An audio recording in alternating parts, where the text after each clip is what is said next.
know Donald Trump is hurting in the polls, but his controversial campaign may also be hurting his brand. My next guest says Trump's target market has shifted from wealthy individuals to blue-collar Americans.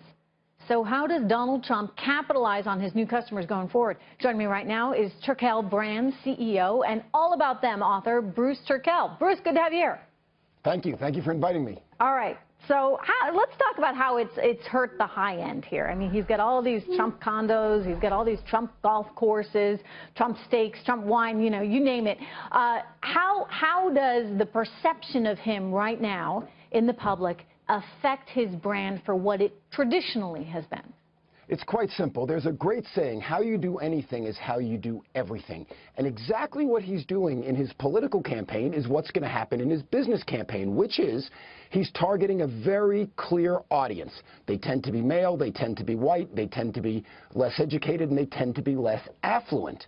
But if you look at his businesses, that's not who his businesses have targeted. So what's going to happen when an affluent, college-educated couple thinks about where they're going to stay, and one of the couple says, why don't we stay at the Trump Hotel? The other one says, no, you know what, honey, I'd rather stay somewhere else. Yeah, you know, I was just talking off camera, actually, with Ed Rollins about that exact issue. You know, on Pennsylvania Avenue, he's got his brand new hotel, and Ed pointed out that it's $900 a night to stay at that hotel. And given the sort of polarizing effect he has had on Washington, D.C., Ed's wondering if people are really going to stay there. Do you agree? You're absolutely right. He has put the P in polarization, but it goes a step further, because what happens when the risk management departments at companies start saying you cannot do company functions at Trump properties because people are saying they feel uncomfortable. Women might say, I'm not willing to go there because I feel intimidated. Now, true or not is not the point. Risk management is all about saying no.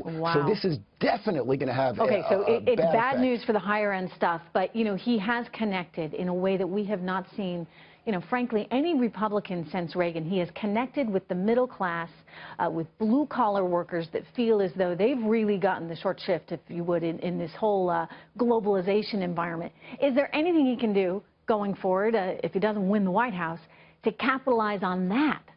Of course, and some of us might be cynical enough to believe that that's where he was going all along. His brand has plummeted, but it's also solidified, as you pointed out, and shifted to a new market.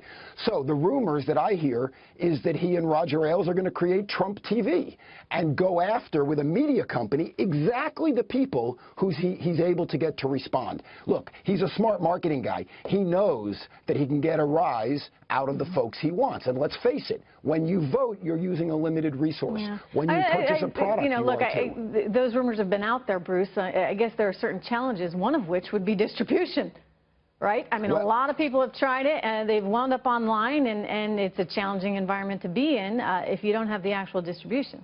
Of course, if you don't have the distribution, if you don't have the eyeballs, you don't have the power. However, if he can demonstrate that he has a built-in audience, a built-in audience who will watch right away, and more importantly, so that's where you think this is going.